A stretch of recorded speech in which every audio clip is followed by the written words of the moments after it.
My brothers tried to divide the ranch without me, until the lawyer revealed the clause hidden in the boundary survey. What they thought was just land and money was actually a map of my grandfather's heart, and I was the only one he'd left the key to. If you've ever felt like the odd one out in your own family, you know this story. Stick around and maybe share your own in the comments below. Your story matters here. The bus wheezed to a stop, its brakes sighing a long, tired complaint against the silence of the high plains. I was the only one who got off. The door folded shut with a pneumatic hiss, and the bus pulled away, leaving me in a cloud of diesel fumes and a quiet so profound it felt like a weight. I stood there on the cracked pavement of a gas station that had seen better decades, a single duffel bag at my feet, the sole of my left shoe peeling away just enough to welcome the grit of the shoulder. This was it, the town of Jasper Creek. Population: fewer than the number of people on the bus I'd just left. It had been 10 years since I'd last been here, and the place looked even more tired than my memories allowed. The sky was an impossible, aching blue, stretched tight from one horizon to the other, over land that was all shades of brown and faded green. This was Gramps' world. Now, apparently, it was my problem. I was 19. For the last 3 years, since Gramps had passed, I'd been a ward of the state, a rounding error in a system designed for neat columns and clean exits. My 19th birthday, 2 weeks ago, was my clean exit. It came with a folder of paperwork, a final handshake from a social worker who'd forgotten my name twice, and a one-way bus ticket to Jasper Creek. It also came with a letter from a law firm, Abernathy and Sons, informing me of the final reading of my grandfather's will. My brothers, Mark and David, would be there. The letter was formal, cold, and felt less like an invitation and more like a summons. My presence was, it stated, a necessary formality. I knew what that meant. I was the loose end they needed to tie off before they could cash in. The lawyer's office was a 2-story brick building on what passed for Main Street. The paint on the window trim was peeling, but the brass plaque bearing the firm's name was polished to a near-blinding sheen. It was a perfect metaphor for the town, clinging to a past dignity that was slowly flaking away. I pushed open the heavy wooden door and stepped into a room that smelled of old paper, leather, and something vaguely medicinal, like lemon polish trying and failing to defeat a century of dust.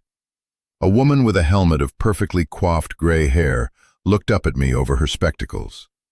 "Can I help you?" she asked, her tone suggesting she sincerely doubted it. "I'm here to see Mr.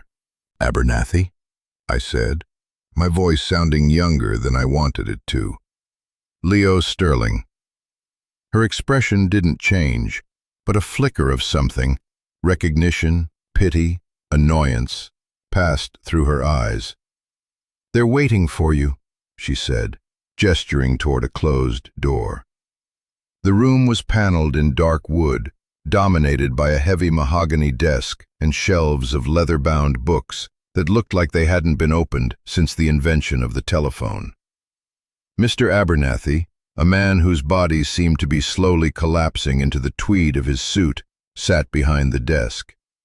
And on the other side, in 2 leather chairs that looked far too comfortable for them, were my brothers. Mark, the eldest, was already thinning on top, his face set in the permanent, impatient scowl of a man who believes the world owes him something and is consistently disappointed by its failure to pay up. David, 2 years younger than Mark, but a decade older than me, was softer, running to fat in the way of someone who has mistaken comfort for happiness. He was scrolling through his phone, barely glancing up as I entered. Mark did. His eyes, the same flat gray as a winter sky, swept over me, taking in my worn jeans, my scuffed boots, my cheap jacket. He didn't bother to hide his disdain. "Look what the bus dragged in," he said. It wasn't a greeting. It was a verdict. "Leo," Mr. Abernathy said, his voice a dry rustle. "Please, have a seat." The only other chair was a stiff, wooden one, placed slightly off to the side, not quite part of the inner circle. The guest chair, the outsider's chair. I sat, placing my duffel bag beside me. David finally looked up from his phone.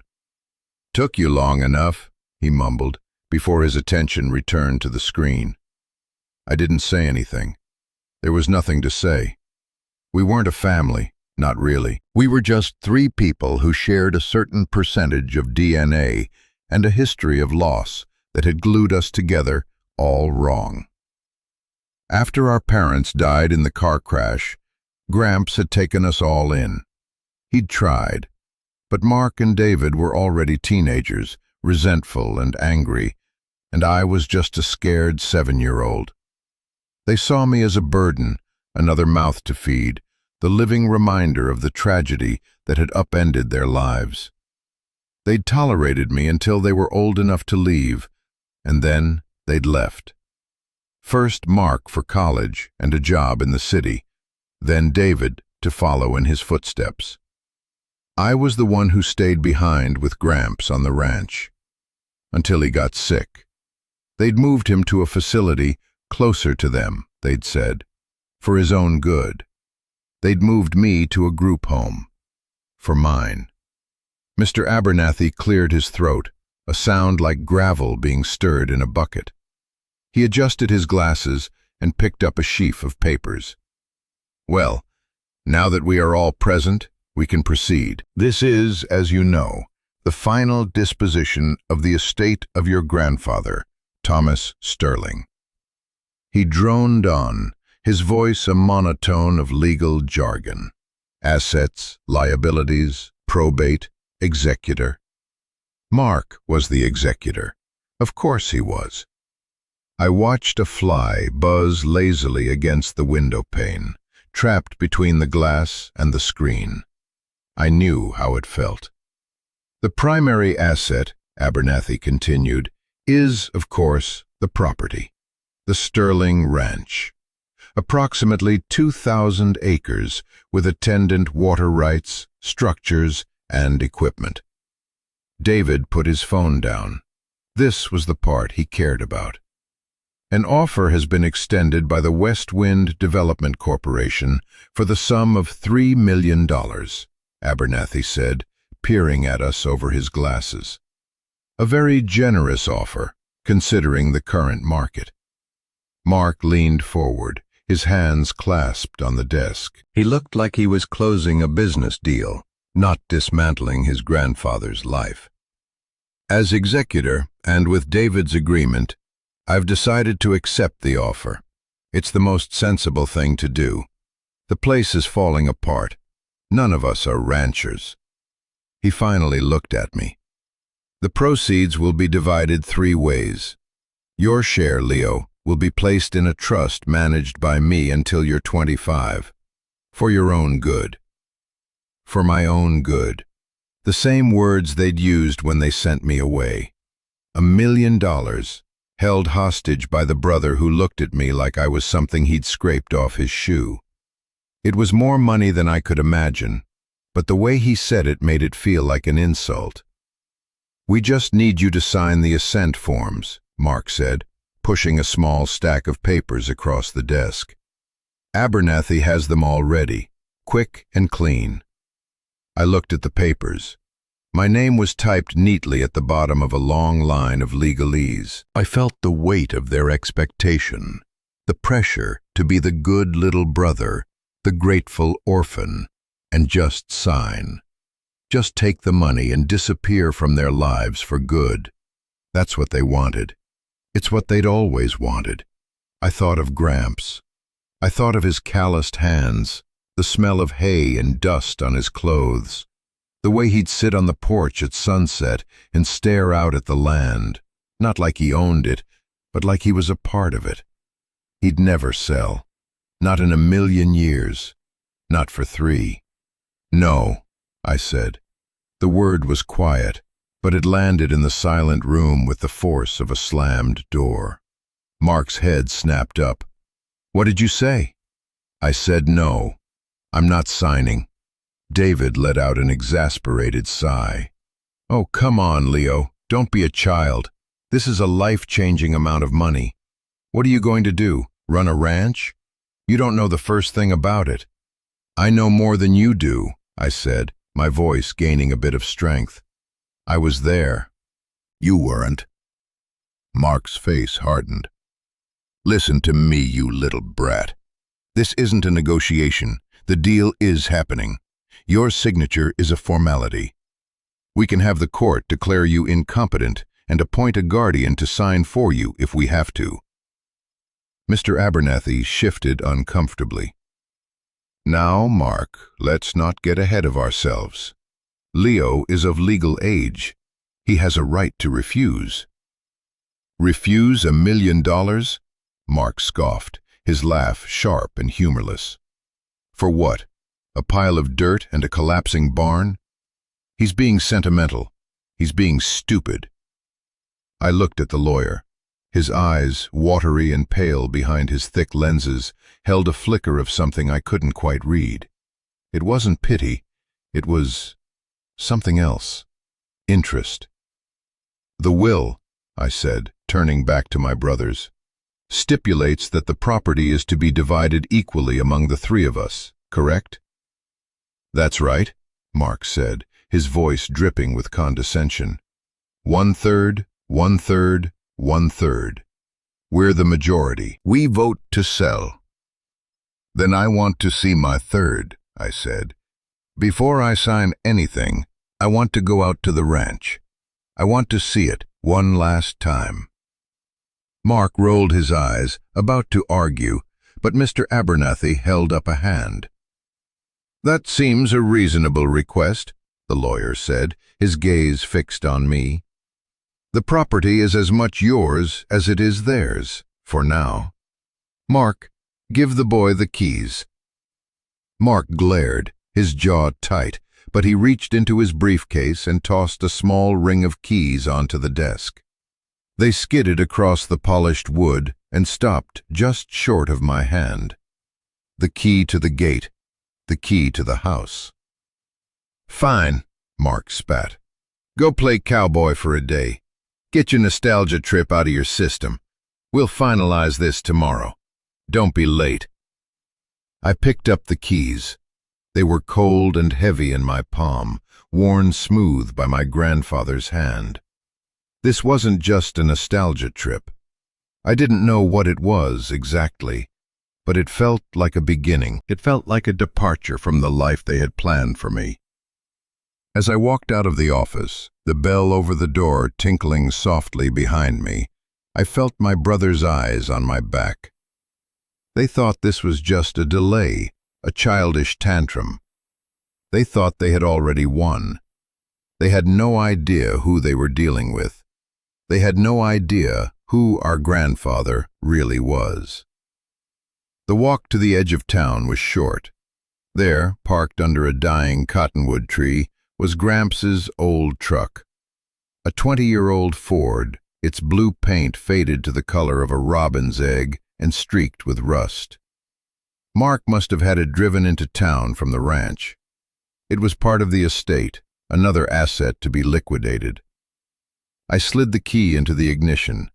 It groaned in protest, but after a few tries, the engine turned over with a familiar, rumbling cough. The cab smelled just as I remembered, of oil, old vinyl, and Gramps' faint, lingering scent of tobacco and earth. I pulled out onto the highway and headed west, away from the town, away from the life that had been prescribed for me, and toward the only real home I had ever known. The 10 miles of asphalt gave way to a dirt road, and the ride grew rough, the truck bucking and swaying over the ruts. Dust billowed up behind me, a golden plume in the late afternoon sun. And then I saw it. The gate. 2 simple wooden posts with a weathered plank nailed across the top. Sterling was carved into the wood. The letters faded, but still deep. I got out and unlocked the heavy chain. The gate creaked open, a sound of welcome and complaint all at once. I drove through and closed it behind me, the definitive clank of the lock sealing me in. I was on my own land now, my 1/3 at least. The driveway was a 2-mile-long track that wound its way through rolling hills, dotted with sagebrush and juniper. The land wasn't beautiful in the way of postcards. It was stark, rugged, and demanding, but it had a kind of honest beauty that got under your skin. It was a place that didn't pretend to be anything other than what it was. Gramps had loved it for that. He used to say the land was a truth-teller. It couldn't lie about the weather, the seasons, or the quality of the person working it. As I crested the final rise, the house came into view. It was a simple, one-story ranch house, built of wood that had been weathered to a soft gray by 100 years of sun and wind. A wide porch wrapped around the front, its roof sagging slightly on one end. The windows were dark and blank, like vacant eyes. A profound sense of neglect hung over the place, a silence that felt heavier than the quiet of the town. This wasn't just an empty house. It was a place that was missing someone. It was missing Gramps. I parked the truck and just sat there for a long time, the engine ticking as it cooled. The last time I'd seen this house, I was being driven away from it. A confused 16-year-old being told it was for my own good. I hadn't been allowed to come back, not even to gather my things. They'd been packed up and sent to me in a couple of cardboard boxes. Now I was back, and the silence felt like an accusation. My duffel bag felt heavier now as I carried it up the 3 wooden steps to the porch. A floorboard groaned under my weight. I slid the old brass key into the lock. It was stiff, and I had to jiggle it, putting my shoulder into the door before it swung inward with a low, mournful creak. The air that hit me was thick and stale, the smell of trapped time. Dust motes danced like tiny ghosts in the shafts of light slanting through the grimy windows. Everything was covered in a fine layer of gray dust, a shroud laid over a life that had abruptly stopped. The furniture was still there, draped in white sheets that looked like sleeping forms. I pulled one off a large armchair, the one Gramps always sat in, and a cloud of dust billowed up, catching the light. The worn floral pattern of the fabric was faded, and the imprint of his body seemed to still be there in the cushions. I ran my hand over the armrest, half expecting to feel the familiar texture of his flannel shirt. But there was only the rough fabric and the cold of an empty room. I walked through the house like a visitor in a museum of my own past.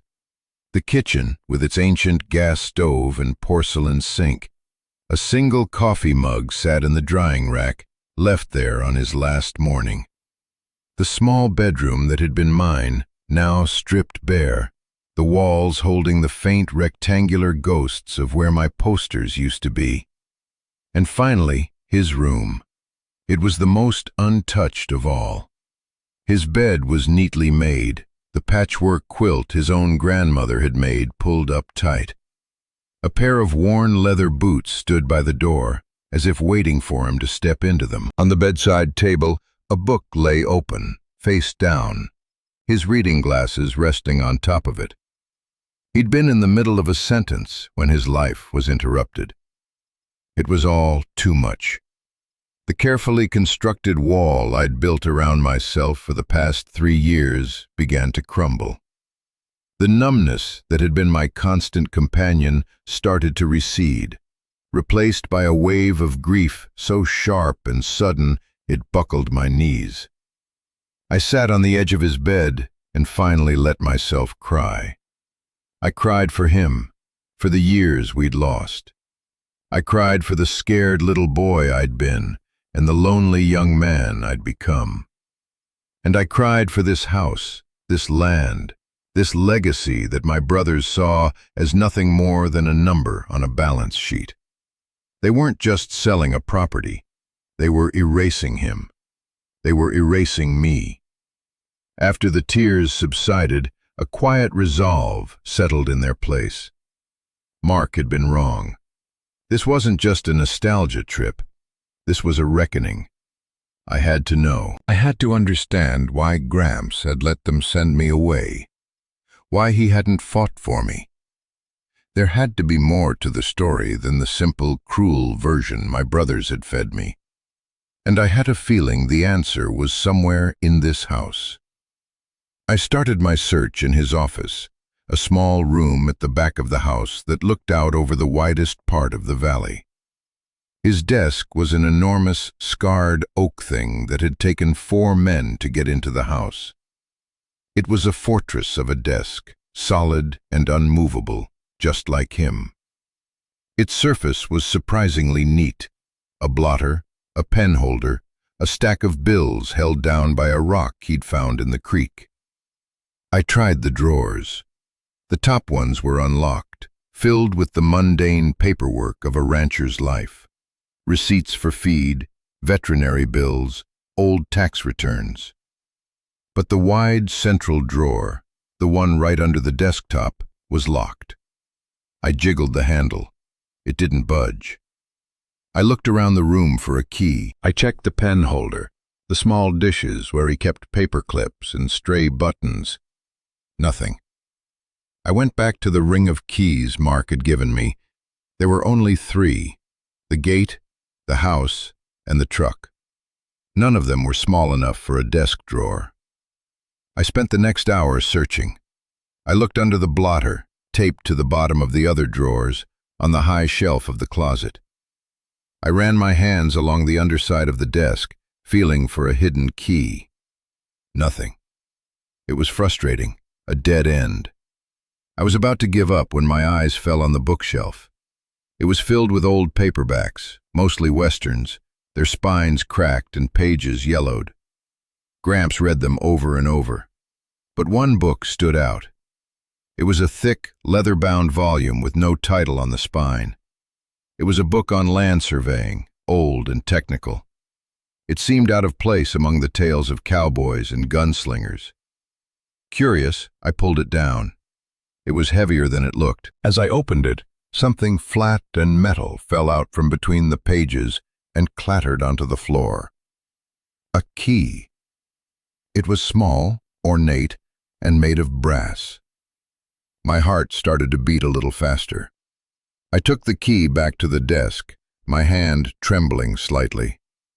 It slid into the lock of the central drawer. It turned. The click of the lock releasing was one of the loudest sounds I'd ever heard. I pulled the drawer open. Inside, it was not the mess of papers I'd expected. It was organized, deliberate. There were 3 things. The first was a thick manila envelope with my name, Leo, written on it in my grandfather's spidery, determined script. The second was a bundle of letters, tied together with a faded piece of twine. The third was a long, rolled-up tube of heavy paper, secured with a rubber band that had gone brittle with age. I reached for the envelope with my name on it first. My fingers felt clumsy as I tore it open. Inside was a letter, several pages long, and a smaller, sealed envelope that felt thick and heavy. I unfolded the letter. "My dearest Leo," it began, "if you are reading this, it means I am gone, and the wolves are at the door. I call your brothers wolves, not because they are evil, but because that is their nature. They hunt, they are practical, and they have no sentiment for the pasture, only for the prize. I am sorry, son. I am sorry for so much." As I read, the story I'd been told for the past 3 years fell apart. He hadn't abandoned me. He'd been sick, much sicker than they'd let on. The doctors had given him months, and he knew he couldn't care for me properly. He'd agreed to go to the facility and to let the state take custody of me because Mark and David had given him an ultimatum. They would only help him, they'd said, if he did things their way. And their way meant getting me out of the picture, so the ranch could be sold cleanly when the time came. He'd fought them, but he was weak, and they were relentless. "It was the hardest thing I ever did, Leo," he wrote, "letting you go. They told me you'd be better off, that you needed stability I couldn't provide. Maybe they were right about that part, but they were wrong about the rest. This ranch isn't just dirt, boy. It's our story. It's your story. They've forgotten that, if they ever knew it at all. They see a number. I see the place your grandmother and I built a life. The place we brought your father home from the hospital. The place I held you in my arms after the accident and promised your mother I would keep you safe." The words blurred through my tears. He hadn't abandoned me. He had been cornered. He had made an impossible choice, hoping to protect me in the only way he thought he could. The letter went on to explain the other items in the drawer. The bundle of letters were from my grandmother, written to him when he was away at war. He wanted me to have them, so I would know the kind of love that had laid the foundation of this place. The smaller, heavy envelope, he wrote, was a grub stake. He told me not to open it until I was sure of what I wanted to do. And the rolled-up tube? "That's the real map, Leo," he wrote. "Not the one in the county clerk's office. That's the original survey, from when my own grandfather first staked this claim. There's something special about it. Old Abernathy's father drew it up. Look closely at the boundaries by the creek.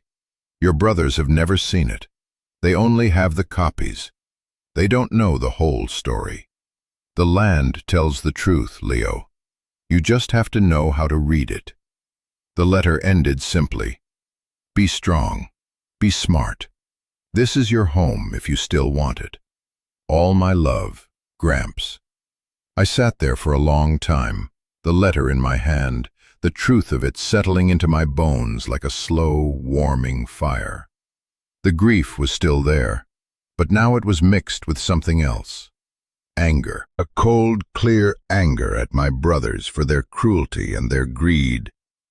And beneath the anger, a fierce, protective love for this place and for the man who had tried so hard to save it for me. I finally picked up the heavy, sealed envelope. I didn't need to wait. I knew what I wanted to do. I tore it open. Inside was cash, stacks of $100 bills, wrapped in paper bands.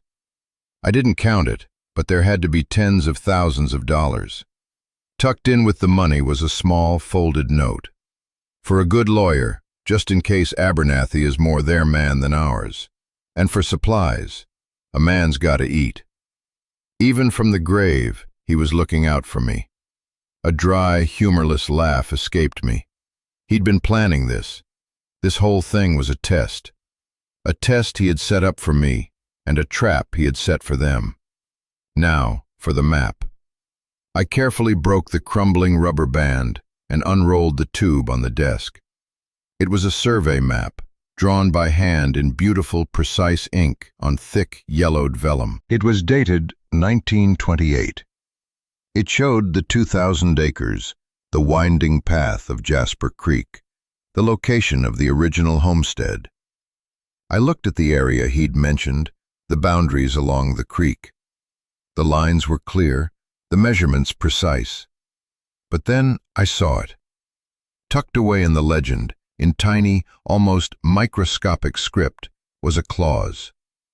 It was written in the dense, looping cursive of the era, a legal annotation tied to the parcel of land that contained the creek itself and the freshwater spring that fed it, the most valuable part of the entire ranch. It read, "Be it known that title to the aforementioned parcel containing the Jasper Creek Spring, comprising approximately 200 acres, shall not be considered divisible from the whole of the estate." nor shall the estate in its entirety be sold or transferred to any non-descendant party, unless unanimous consent is given by all living heirs of Thomas Sterling Sr.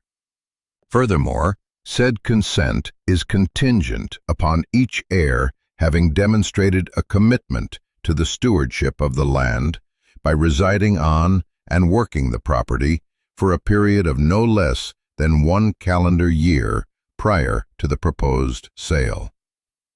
I read it again, and then a third time. A slow smile spread across my face. It was a poison pill, a time bomb. Gramps knew his grandsons. He knew Mark and David would never dream of spending a year living and working on the ranch. They saw it as a primitive burden, a place to escape from, not to embrace. And he knew they would never get my unanimous consent. The clause made the entire property unsellable without my agreement, and, more importantly, without my brothers fundamentally changing who they were. He hadn't just left me a home, he'd left me a shield. He'd left me power. My phone buzzed in my pocket, making me jump. It was a text from Mark. Abernathy's office, 9 a.m. Don't be late. I looked around the dusty office, at the letter from my grandfather, at the cash, at the old map spread across the desk. I felt a sense of calm I hadn't felt in years. I won't be, I texted back. The next morning, I was in Mr. Abernathy's office at 5 minutes to 9. I was wearing my same worn clothes, but I stood a little taller. I carried an old leather satchel of Gramps that I'd found in his closet. My brothers were already there, looking impatient. Mark was pacing. David was looking at property listings on his phone, already spending his inheritance. Good, you're here, Mark said, not bothering with a hello. Let's get this over with. I didn't sit in the outsider's chair. I walked over to the desk and stood opposite Mr. Abernathy, placing the satchel on the polished wood. Before we sign anything, I said, my voice steady, I have something I think you all need to see. Mark sighed dramatically. For God's sake, Leo, what is it now? A petition to save the barn owls? A sentimental poem you wrote? I ignored him and looked directly at the lawyer. Mr. Abernathy, my grandfather's will references the property as defined by the official county records, correct? Abernathy nodded slowly, his eyes wary. That is standard, yes, the deed on file with the county. And that deed is based on the most recent survey from the 1970s, I believe. Correct. But what about the original boundary survey, I asked, the one filed when the homestead was first established? Abernathy's eyebrows went up a fraction of an inch. He leaned forward. The original survey is, of course, the foundational document, but subsequent surveys supersede it for most practical purposes. But not all purposes? I pressed. From my satchel, I took out the rolled-up vellum map and carefully spread it on his desk. This is the original survey of the Sterling Ranch, drawn by your father in 1928. The lawyer's eyes widened. He leaned over the map, his expression shifting from curiosity to shock. He saw the claws. I watched the color drain from his face. Mark stepped forward, peering at the map. What is this? Some old piece of junk? What does it matter? It matters a great deal, Abernathy said, his voice a hushed whisper. He looked up, not at Mark, but at me. There was a glimmer of something in his eyes, respect. This is a restrictive covenant tied to the original deed, specifically to the water rights. It's been overlooked for decades, but it's legally binding. David finally looked up from his phone. What covenant? What are you talking about? He's talking about this, I said, pointing to the tiny script. I read the clause aloud. my voice clear and ringing in the quiet room. Unanimous consent is given by all living heirs, contingent upon each heir having demonstrated a commitment by residing on and working the property for a period of no less than 1 calendar year. When I finished, there was a dead silence. Mark stared at the map, his face a mask of disbelief, which slowly curdled into pure rage. "That's insane! It's ridiculous! It's 100 years old! It can't be legal!" "I'm afraid it is," Abernathy said, shaking his head. "Covenants like this, especially when tied to water rights in the West, are notoriously durable. It runs with the land. It's as valid today as the day it was written. The property cannot be sold to the developer. Not today, not next year, not without Leo's consent, and not without all 3 of you working the ranch for a full year." The implications sank in. David looked horrified. "A year? Live out there with the cows?" Mark turned on me, his face red, a vein pulsing in his temple. "You did this, you little snake. You went snooping around." "I went home," I corrected him. "Something you haven't done in a decade. Gramps knew you. He knew you'd try to sell the first chance you got. He put this here to stop you. He put this here to protect the ranch." "Protect it from what?" Mark yelled. "From being profitable? From giving us the money he owed us for our miserable childhoods?" "He didn't owe you anything," I said, my voice dangerously quiet. "He gave you everything he had. You're the ones who threw it away. You're the ones who abandoned him." The accusation hung in the air between us. For the first time, Mark had no response. He just stared at me, his chest heaving. The power dynamic in the room had irrevocably shifted. I was no longer the charity case, the inconvenient loose end. I was the gatekeeper. The deal with West Wind Development was dead. Mark knew it. He snatched his briefcase, his movements jerky and furious. "This isn't over," he hissed at me. "I'll get a team of lawyers on this. We'll break this ridiculous clause." "You do that," I said calmly. "It's your third of the inheritance. Spend it how you like." He stormed out of the office, David scrambling to follow him, looking back at me with a bewildered, panicked expression. The door slammed shut behind them. I was alone with Mr. Abernathy. The old lawyer slowly, carefully rolled up the vellum map. He looked at me, a real smile touching his lips for the first time. "Your grandfather," he said, his voice full of admiration, "was a very, very smart man. He played the long game." "Yes, he did," I said, a wave of pride and love for my grandfather washing over me. "He gave me the key, Mr. Abernathy. He told me the land tells the truth." "Indeed it does, son," he said, handing the map back to me. "Indeed it does. Now the question is, what do you plan to do with it?" The days that followed were a blur of hard work and steep learning curves. The immediate aftermath of the confrontation was a tense silence from my brothers.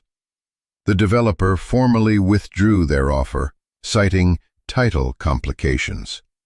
Mark's threatened team of lawyers never materialized. He must have been advised, probably by Abernathy, that fighting the covenant would be a long, expensive, and likely losing battle. I used some of the money Gramps had left me to get the power and water turned back on at the house. I bought groceries, work gloves, and a dozen books on sustainable ranching. The first week was overwhelming. The sheer scale of the neglect was daunting. Fences were down, the barn roof had a hole the size of a small car, and the irrigation ditches for the hayfields were choked with weeds. Every muscle in my body ached. More than once I collapsed into bed, covered in dirt and sweat, and wondered if my brothers had been right. Maybe I was just being a stupid, sentimental kid. But then I would wake up to the sunrise, painting the eastern hills in shades of pink and orange, and I would feel my grandfather's presence in the quiet dignity of the land, and I would find the strength to start again. I learned to fix a fence post, to patch a leaky pipe, to recognize the different calls of the birds that lived along the creek. I found a rhythm. The work was hard, but it was honest. It was real. About a month in, a dusty pickup truck I didn't recognize rumbled up my driveway. An old man with a face as weathered as the land itself got out. He introduced himself as Bill Jensen. He owned the neighboring ranch. "I knew your grandfather for 50 years, he said, his handshake firm and dry. "He was a good man, a damn good rancher. Heard you were back. Heard you sent those developer fellows packing." News traveled fast in Jasper Creek. "I did," I said. He nodded, a look of deep satisfaction on his face. "Good. This land ain't meant for golf courses. Your granddad knew that. Listen, kid, that north pasture fence of yours is in rough shape. Your cattle will be halfway to my place if you don't fix it. I've got some extra posts and wire. I'll come by tomorrow. You provide the muscle, I'll provide the know-how." It was an offer of help, but it was also an offer of acceptance. It was the beginning of a community. Bill became a mentor, teaching me the things Gramps never got the chance to. The local diner started saving me a corner booth. The woman at the feed store knew my order before I placed it. I was no longer just Leo Sterling, the orphan. I was Tom Sterling's grandson. I was home. 6 months after the showdown in the lawyer's office, David showed up. He drove up in his fancy sedan, which looked ridiculous, covered in a thick layer of dust. He looked different, thinner, tired. He didn't get out of the car right away, just sat there, watching me mend a corral gate. I finished what I was doing and walked over. He rolled down the window. "I lost my job," he said, without any preamble. The tech company he worked for had a massive layoff. His comfortable life in the city had evaporated overnight. He had nowhere else to go. "So," he said, unable to meet my eyes, I was wondering about that 1-year clause." I looked at him, at the desperation in his eyes, and I saw not the brother who had abandoned me, but a man who was lost. "The land tells the truth," Gramps had said. "It reveals the quality of the person working it." This was David's chance to find out what he was made of. "There's a spare room," I said, nodding toward the house. "And the barn needs a new roof. You can start tomorrow." He didn't come as a conqueror or an owner, but as a hired hand, and it was a start. The work was brutal on him, but he didn't quit. Slowly, painfully, the city softness was stripped away, replaced by something harder, something more real. We didn't talk much about the past. We didn't need to. We talked about the weather, the price of hay, the coyote that had been stalking the chickens. We were building something new, one fence post, one repaired roof shingle at a time. Mark never came. He sends checks sometimes, his share of the property taxes, paid through his lawyer. The checks are his only connection to this place, a bitter reminder of the inheritance he can see but never touch. Maybe one day he'll change, maybe not. The ranch doesn't care. It will be here, waiting. I'm sitting on the porch now, in Gramps' old chair, watching the sun dip below the horizon. The sky is on fire, and the land is bathed in a soft, golden light. The house behind me is no longer empty. It's filled with the smell of dinner cooking and the sound of my brother complaining about his sore back. It's not perfect. The scars of our past are still there, like the rust on the old truck, but it's real. And it's mine. It's ours. My grandfather didn't leave me a fortune. He left me something far more valuable. He left me a choice. He left me a chance to build a life, not just inherit one. He taught me that a legacy isn't about what you own. It's about what you're willing to fight for, what you're willing to care for. Home isn't just a place you're from. It's the place you choose to belong, the place you pour your heart and soul into. The land tells the truth, and the truth is, I'm right where I'm supposed to be. This journey has taught me that sometimes the greatest gifts are the ones that look like burdens, and the most valuable inheritances aren't written in a will, but in the heart of the land itself. If you've made it this far, thank you for listening. My story is about finding a home, but maybe yours is about leaving one, or fighting for family, or just finding the strength to say no when the world wants you to say yes. Whatever it is, I want you to know you're not alone.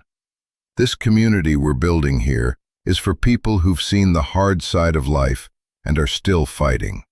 So please, hit that subscribe button and share a piece of your own story in the comments. I read every single one. Because just like this land, every story matters, and every story deserves a chance to be heard.